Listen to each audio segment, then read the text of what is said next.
Trasparenza dell'immagine, Averroë e l'Averroïsmo, em 2005, La vie sensible, em 2010, e Le bien dans les choses, em 2013.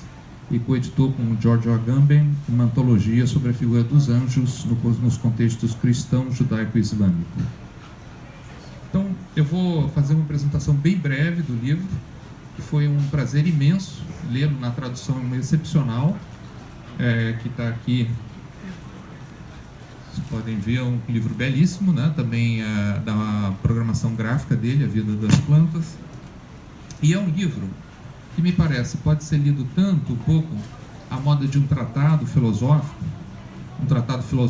clássico, antigo, não porque ele seja arcaico, mas porque Emmanuel Coxia busca inspiração em certos saberes arcaicos, como, por exemplo, a alegoria da razão como semente, uma imagem bastante antiga, que foi perdida na modernidade, ele recupera, né, nesse livro. Mas, ao mesmo tempo, também é um livro que pode ser lido como uma reflexão poética sobre a vida vegetal. E me parece que fundamental no livro do Emmanuel Coxia é o subtítulo. Esse subtítulo também muito bonito, que é uma metafísica das misturas. E o que esse subtítulo indica, me parece, é que ali, no livro do Coxia, as plantas são um modelo fundamental para uma cosmologia na qual a ideia de pureza ela se torna inimiga da vida e do pensamento. Isso porque as plantas demonstram que a vida só funciona de forma interligada, numa cadeia complexa de conexões, onde sempre é muito difícil dizer onde termina alguma coisa e começa outra. No livro, Emmanuel Coxia trabalha com um conceito muito interessante, uma noção de atmosfera, que eu acho que pode ser entendida tanto no sentido físico, da atmosfera que nos cerca, e que nós respiramos, como também num sentido mais simbólico, porque funciona como imagem fundamental dessa conexão entre todos os seres do planeta. E que, é claro, passa pela mediação das plantas como co-criadoras dessa atmosfera na qual nós estamos imersos. Então, uma tese central do livro é que todos nós estamos mergulhados, né, imersos nessa atmosfera que nos contém, mas que também é contida por nós. Em uma certa altura, se eu não me engano, na página 16 da tradução brasileira, o Emmanuel afirma que pelas plantas, a vida se define inicialmente como circulação dos seres vivos e, por causa disso, se constitui na disseminação das formas, na diferença das espécies, dos reinos, dos modos de vida. E, além disso, como eu mencionei antes, o Coxia retoma uma imagem antiquíssima e que hoje foi esquecida por nós, que é essa ideia muito bela da planta como um paradigma da razão. Mais especificamente, a semente. Não a razão simplesmente como uma força universal para o controle ou como uma faculdade especificamente humana, mas a razão como a capacidade de moldar o mundo, de transformá-lo. Razão como força cósmica, uma ideia esquecida na modernidade com a primazia do homem e a espiritualização da razão que perde a sua dimensão material. Uma ideia muito bonita do livro é essa conexão que o Coxia faz da matéria com a ideia de razão. Razão não é mais, segundo ele, um atributo exclusivamente humano, mas é algo que está presente na natureza, tanto no mundo da vida quanto no mundo do não vivo. E, ao mesmo tempo, me parece, nós encontramos no livro do Coxia uma proposta de reunir aquilo que a modernidade também, em alguma medida, separou, que foi a ciência, a filosofia e a arte, mas a partir de uma perspectiva que de modo algum privilegia o espírito em detrimento da matéria, como quase sempre a nossa tradição de pensamento filosófico tentou fazer com a dominância, né, do paradigma da interpretação, paradigma hermenêutico. Segundo Coxia, a própria matéria ela busca e ela inventa suas formas de vida e racionalidade. E aí um ponto muito interessante do livro, um ponto muito interessante da reflexão do Emmanuel, é a ideia de que nesse entrelaçamento entre filosofia, técnica, ciência e arte, a arte é precisamente aquela esfera na qual as formas veem a vida.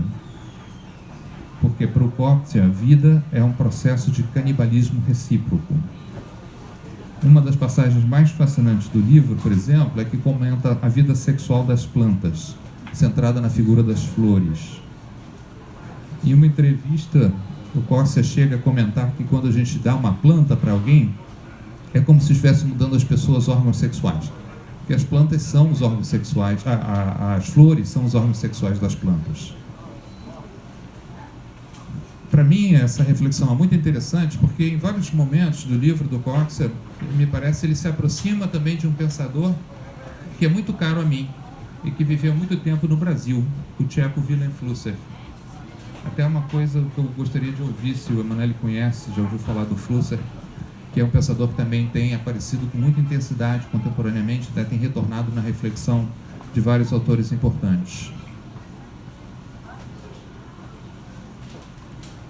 Para concluir, assim, eu diria que o livro do Coetzee ele traz para a gente uma questão muito fundamental, que é repensar o papel da ciência, do conhecimento, da epistemologia, em uma forma em que nós não compartimentalizemos mais esse conhecimento em disciplinas específicas, mas que de alguma maneira vá ao encontro dessa ideia de que a vida é mistura.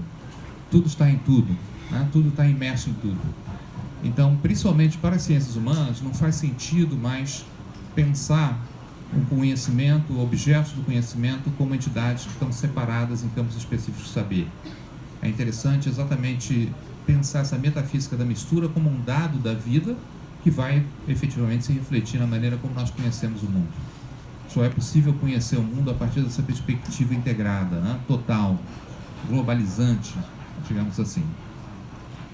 Então, assim, eu acho que a título de introdução dá para a gente ter uma ideia de como o livro do Coetzee é um livro atual, porque, em primeiro lugar, ele trabalha um tema que tem emergido recentemente em vários autores na filosofia, e ele cita esses autores no livro, né? Nos últimos 10, 15, 20 anos, vários filósofos têm se preocupado em pensar o tema das plantas e da vida vegetal, que, como ele aponta no livro, foi durante muito tempo esquecido pela filosofia, né? E agora retorna com força total. E, em certo sentido, também me parece que o livro dele se enquadra numa preocupação muito contemporânea, que é isso que a gente poderia definir como o tema do pós-humano, de pensar formas de vida, de experiência, de pensamento que estão para além ou para quem da experiência humana. E é por aí também que eu acho que o trabalho do Coetzee tem muitos pontos de encontro interessantes com a obra de Wilhelm Flusser.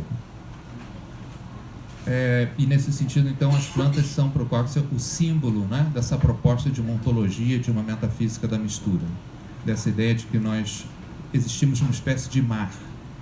E o peixe, é uma passagem muito bonita do livro, né, quando ele diz que o peixe é o modelo do ser vivo e que o mar é, digamos assim, o símbolo da experiência da vida, que é estar o tempo todo imerso nessa cadeia de conexões, está imerso nesse oceano que é a atmosfera que nós respiramos, em boa parte, evidentemente, graças, né, às plantas. E para começar o debate, acho que para que a gente faça uma conversa assim bastante informal, mas que eu acho que aproveite um pouco a densidade do livro, que além de ser um livro muito bonito, muito bem escrito, é um livro muito fácil de ler. O que eu acho que é uma grande qualidade, né, numa época em que muitos livros de filosofia são incrivelmente herméticos. O livro do Coetzee é um livro poético, bonito, e é um livro também agradável e fácil de ler. E para começar essa conversa, eu queria então colocar como primeira questão essa ideia que o Emanuele trabalha de recuperar essa alegoria, essa imagem, essa figura tão antiga, que é a ideia da razão como semente.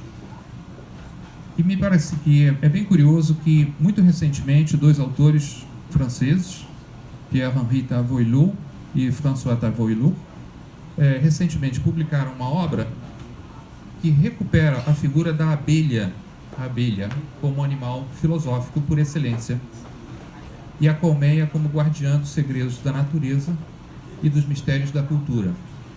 O livro se chama L'abeille et le philosophe. É um livro de 2015.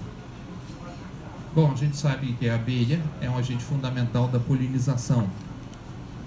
E nesse sentido tem uma conexão vital com esse mundo da vida, com essa atmosfera que é criada pelas plantas.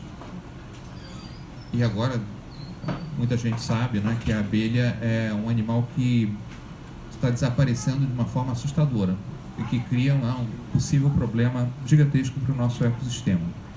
Então minha pergunta inicial para a Emanuele é: você chegou a pensar um pouco nessa relação? Se